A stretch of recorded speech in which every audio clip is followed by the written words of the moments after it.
GrokTALK is 2 hours of news and opinion you could only get from GraniteGrok.com. But don't limit yourself to GrokTALK. Check us out at GraniteGrok.com. Follow us on Facebook or Twitter by searching Granite Grok.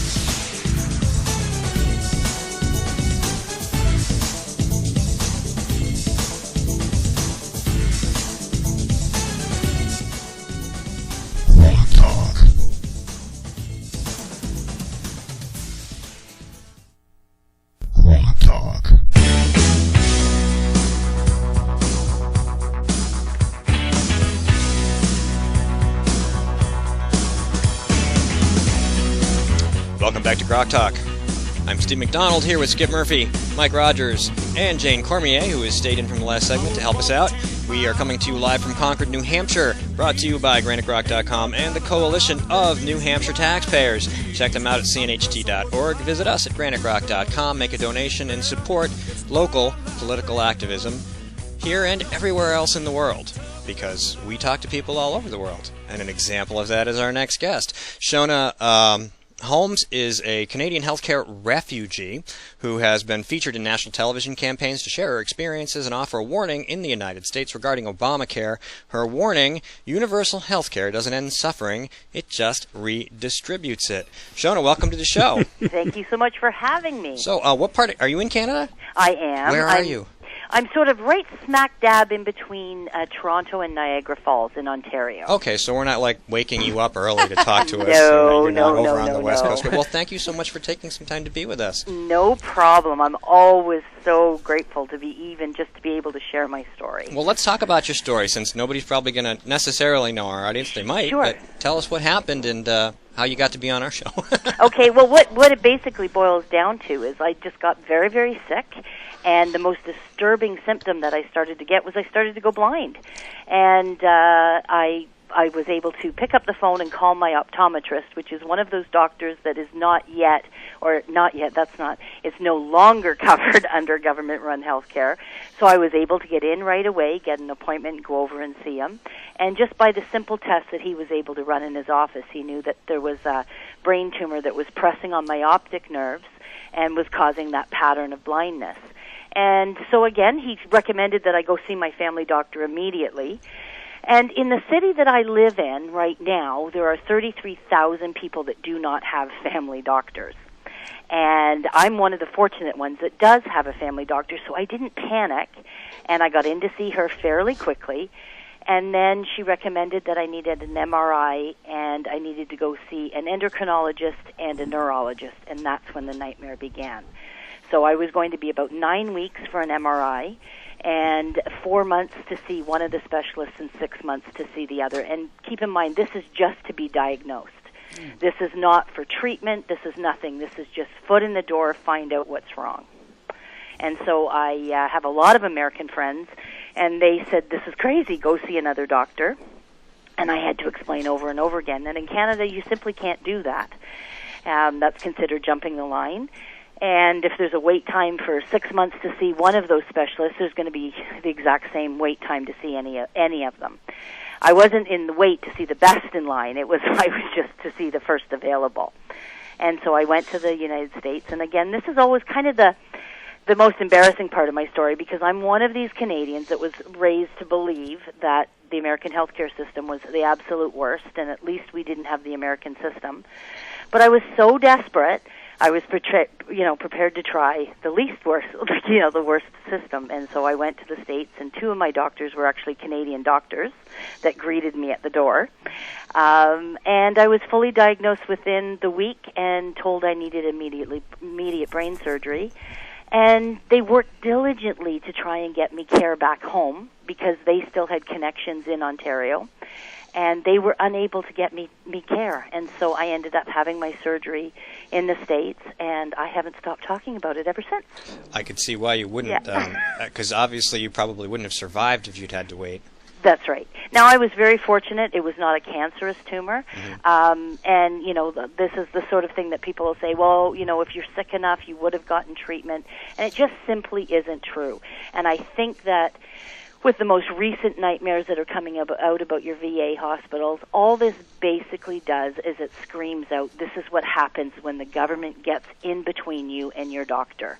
and it's very, very difficult.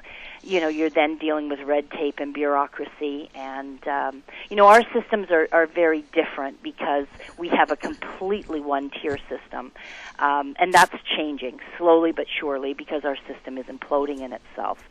And I'm just such a grateful neighbor. I have no skin in any of the games. The election, although whatever happens in the U.S. does affect the world. There's no question about it, but we have to look at what America does well, and I felt an obligation to speak out, and so I have been. Shauna, this is Skip Murphy, and thanks for coming on the show. One of the things that has happened over the past few years is I have read about the stories about babies in distress, especially newborns, and needing neonatal care. Yes. And I've seen the stories time after time of these tiny little babies being flown to U.S. hospitals, mid-level type hospitals in mid to lower-sized cities that seem to have all of this equipment and all these facilities, where it's highly, almost impossible to get to in the Canadian system. And it seems that here we have had, up till now, the free market response to when there's a need to be able to provide for it. And the Canadians are strictly regulated and strictly rationed. And now we are seeing that word ration coming into play here. And I think you're right that the VA scandal is a harbinger to come for those of us who are now trapped in Obamacare. Now, we haven't gone full Obamacare yet, but it is, the train is leaving the station. And do you see us, from your vantage point of having had this socialist-type system in place for years, do you see us at least trying to do it a little bit better, or just because of our size and the control that's trying to be applied from D.C., our central government, that's going to be worse? It's definitely, in my opinion, it's going to be worse. Canada has a population of the size of the state of California. So we're a very small country in the way of population. But for instance, the story that you started off with about the prenatal care, I live very near to one of the best hospitals in our area for prenatal care, and we're about 45 minutes from the border to Buffalo. And we just don't have the beds. And at one point, 60% of our prenatal babies were being shipped over the border by ambulance the minute they were born. And if their mom and dad don't have a passport, that mom does not go with that baby. The baby goes itself. Now, this is absolutely horrific. And every time I cross the border to fly out of Buffalo, these conversations are a given with the Border Patrol guards that I talk to when I say I'm going over to discuss health care, because they see us coming over. Like 40,000 Canadians came over the border last year for treatment because we cannot step out of our system. We cannot treat our patients with the same dignity and respect that we can treat our dog. I can go to a vet of any choice and have an MRI and surgery done within this week, but I can't do it for a child. And there's something very wrong with that. I can do woof woof really well. Yes. Well, I actually have really good relationships with my veterinarians, let me tell you. I was going to say run the baby through the vet scanner and then take it to the doctor. That's right. And to hear me being called a refugee, this is not a third world country, and in those hospitals that you talk about, there are wings that have no beds in it because we're strictly run by budget. And when the government runs out of your money, the only thing they can do is ask you for more, or they cut back services. And I think one of the biggest surprises that Americans get about our system is our quote-unquote free health care, which costs the average family of four about anywhere between $12,000 and $15,000 a year in taxes. It does not cover dental. It does not cover drugs. It does not cover any eye care, physiotherapy. So the things that it doesn't cover that an American would classify as health care is astounding. Now, compare the Canadian system to the British system over at NHS. And as you probably heard, we have Mike Rogers here, who is a native of Britain. And you probably got out before it really got bad, but you listen to the horror stories. I mean, it makes your system look sterling. And yet the British system has gone two-tiered. They also have private. You can go through BOOP, or you can go through the National Health Service. But you have to go through the National Health Service first and ask permission to go private. So you're still stuck in that line. And, of course, all the government run is what's running those hospitals. I was over in Wales just last summer, And every single time I turned on the TV, there was 3 to 4 stories about horrific stories about nightmares in the hospitals. Yet if you ask British people if they're happy with their system, they will tell you yes. If you ask Canadians, the average Canadian will tell you they're very happy with. The backlash that I got from speaking out is just horrendous, because once you start programs like this, when you try to dial them back, the fear is just amazing. It's just absolutely amazing, and people don't realize they're not getting what they pay for. Shona, I have a question for you. My name is Rep. Jane Cormier. Why are they saying that they're happy with the health care when they're paying so much money and not having even near a complete coverage? I mean, why would they do that? And I can answer that from a British point of view, but you go first, Shona. Well, what they do is they're paid for through their taxes, so we never get a bill. We never see what it's actually costing us. It's not until you actually get very, very sick and you're in the system that you run up against these brick walls. I mean, if you have a cold and you need to go and get an antibiotic, you're going to get in fairly quick and get treated. But unfortunately, it's the very sick, and those are the ones that can't stand up and fight for themselves and sort of speak out, So they don't realize. And plus, our media is absolutely drowned out with Obamacare and how horrific, how horrific the quote-unquote American system is. The average Canadian would assume that Americans are dying in the street with absolutely zero care. But access to a wait list is not access to care. Yeah, I just asked the veterans. And in Britain, by and large, you can get to your primary care physician, or you used to be able to when I was younger, relatively easily. But for non-essential surgery, you could wait months or years. People looking for things like hernia repairs would wait until they became completely crippled. And, as my mother found out, or actually as we found out too late, if you have things like macular degeneration where the retina in one eye is basically coming away, the drugs to treat that, which are readily available in the United States, are too expensive for the British system. So they won't treat you until it's the second eye that's going. Oh, my goodness. And that's written into their rules. This is your Ezekiel Emanuel theory of managing care.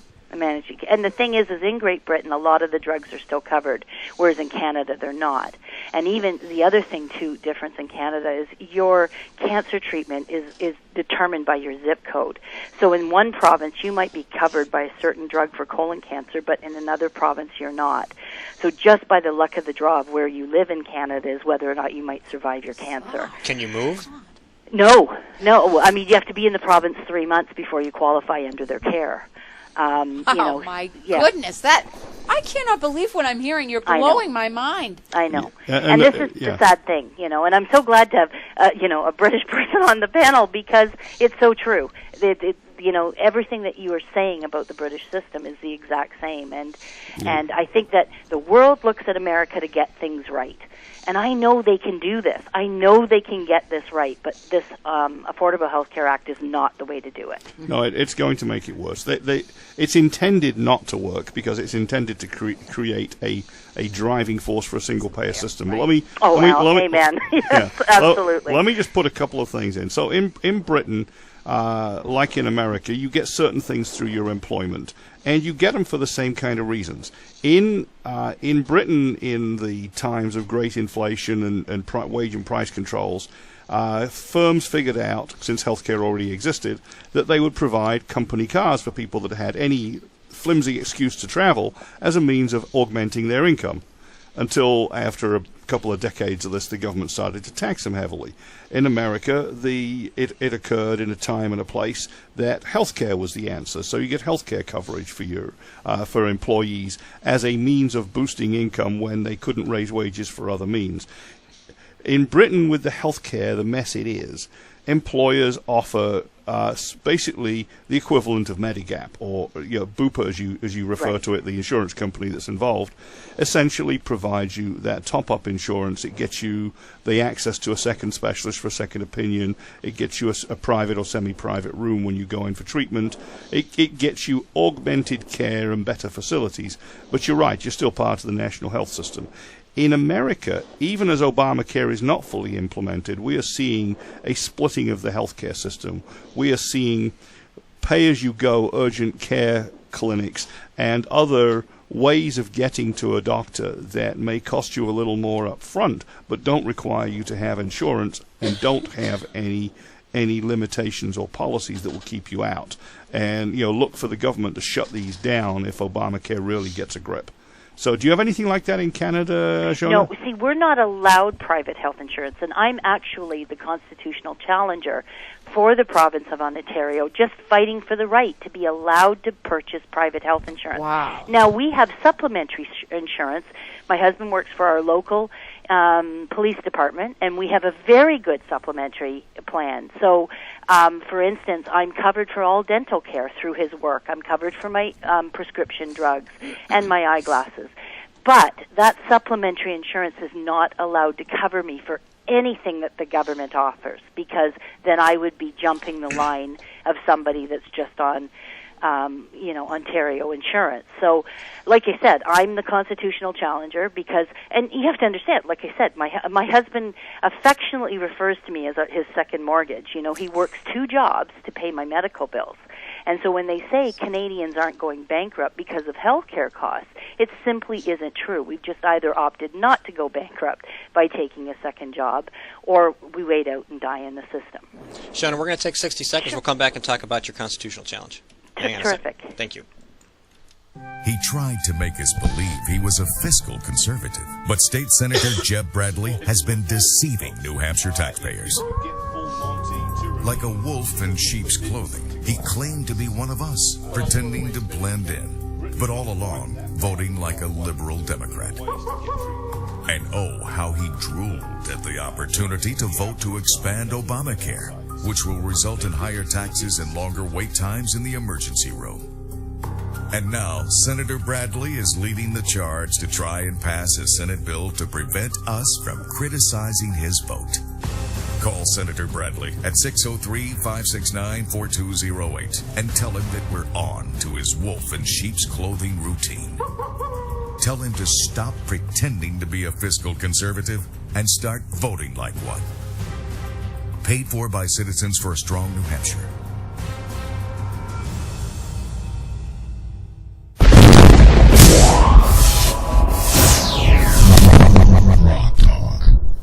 Sorry about that. I had it up too high. I think you have a little volume adjustment to make there, Steve. Oh, boy. Yeah, honey, Okay. I blew up the phone line. We had everything in the Jazzler all set to about the same volume level, so I wouldn't have to mess around with the board. Welcome to GrokTALK. Hi, Shona. Hi. Welcome back. So you've got a constitutional challenge in Canada to allow people to have separate private insurance. So Private insurance. Why don't you tell us about that? Well, the thing is, we have to win it. One case has to win it in each province, and it actually was won in Quebec. A case was won quite a few years ago. I've been fighting the government 7 years on this constitutional challenge, so you can imagine once you're strong enough to take care of yourself from a health perspective, that you then have to hire lawyers and go for a constitutional, fight on your hands. And I think, like I said, Americans just can't comprehend the fact that, okay, you can't get in to see the doctor. Surely you can just go somewhere and pay cash and get in. Well, you're just simply not allowed to do that in Canada.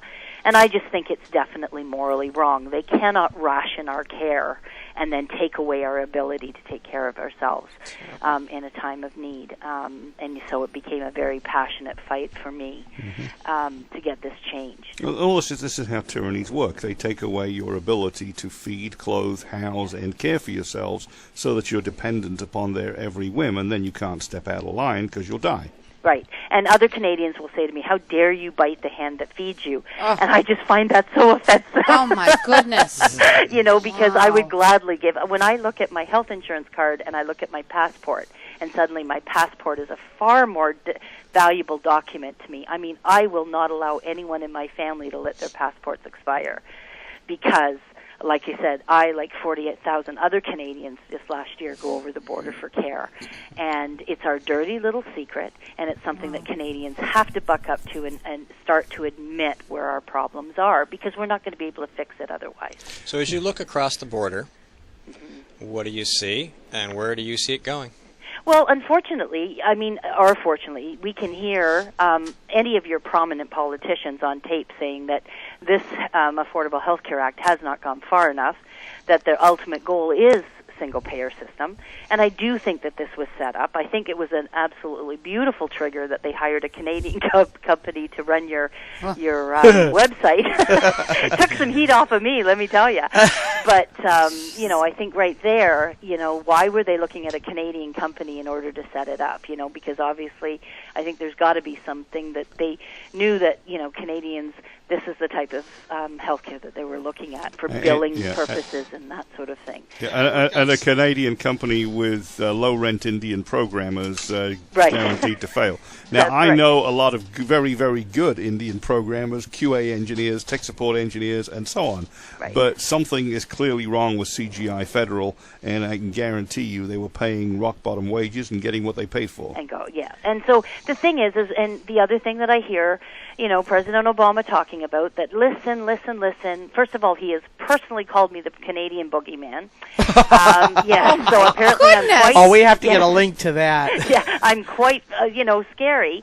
But what he basically is saying is in 4 or 5 years, everything will die down and everybody will be happy. When all of this, but you see, it took 40 years for Canada's system to implode on itself. Yeah. So, and I see yours going quicker than ours.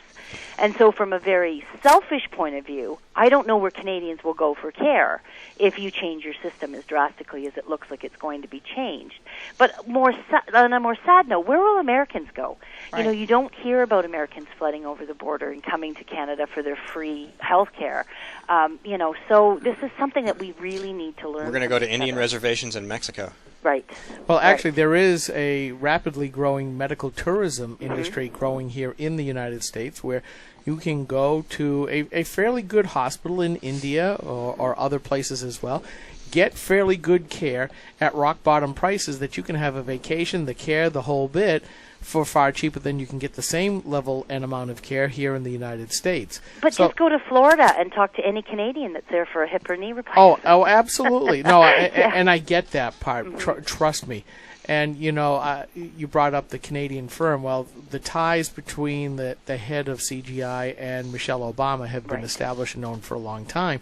And I think what you see here is perhaps Canada is also leading the United States in that we are getting to be much more of a centralized government dependent on crony capitalism, but yet we've seen the Canadian government actually cut taxes, grow smaller, and be less intrusive over the last 10 years or so. And, you folks haven't had the financial problems that we have here in the United States. In a lot of cases because your federal government did downsize itself to a more manageable level. So I got a quick question. Sure. I thought I had read over the last few years that parts of the Canadian health system had in fact been shall we say, loosened. The ability of people to get outside the system for certain treatments had been increased? Or are you saying that's purely a regional thing and for some reason Quebec is actually leading the charge? Quebec is leading the charge without question. But there are slowly but surely. We've had a very well-known clinic, the Shouldice Clinic, that does hernia operations, and it's been operating for a long, long time, sort of not secretly, but nobody's really challenged it.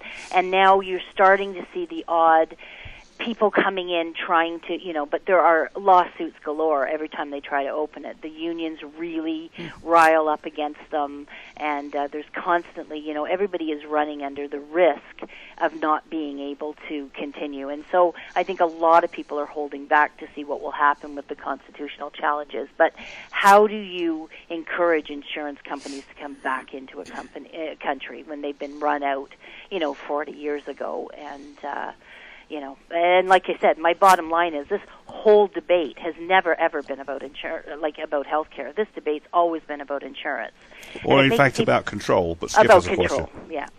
And it makes people feel very, morally superior. We've given everybody insurance, but ethically, if you're not giving them care, what have you done? Yeah. You've literally taken away their ability to take care of themselves. Yeah, and we're seeing that here in the United States, where a lot of the people who now have the Obamacare insurance plans are unable to get doctors because they're saying even if it's a private insurance place that's doing the paying, their rates are so low.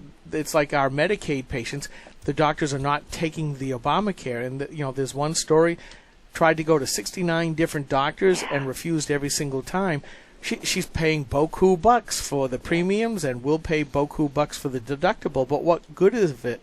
Good is it to be paying $400 a month and you can't see a doctor? That's right. And that's going to be the next implosion that I think perhaps here in America we're going to stand up and say, enough of this rubbish. I think if you see that, you're going to see people actually say, no, I'm not going to pay the premiums. I'm going to stay out of it. You're going to have a lot of those people that they thought had signed up will walk away.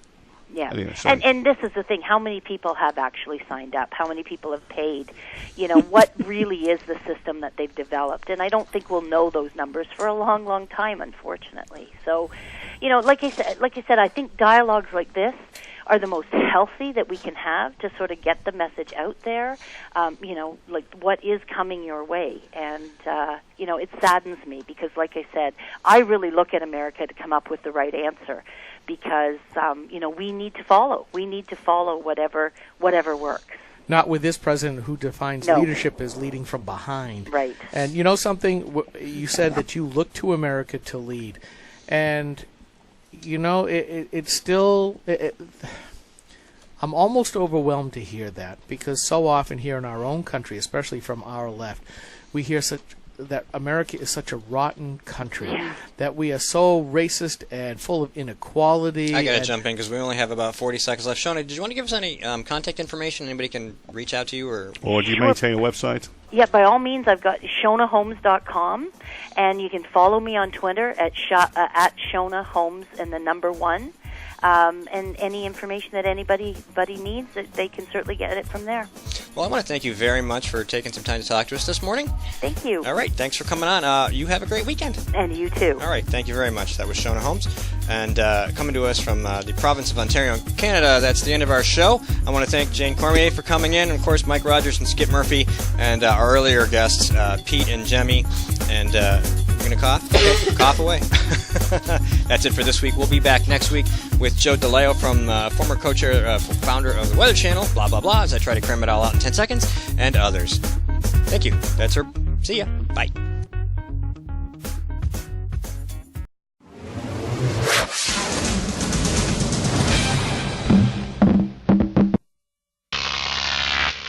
GrokTV.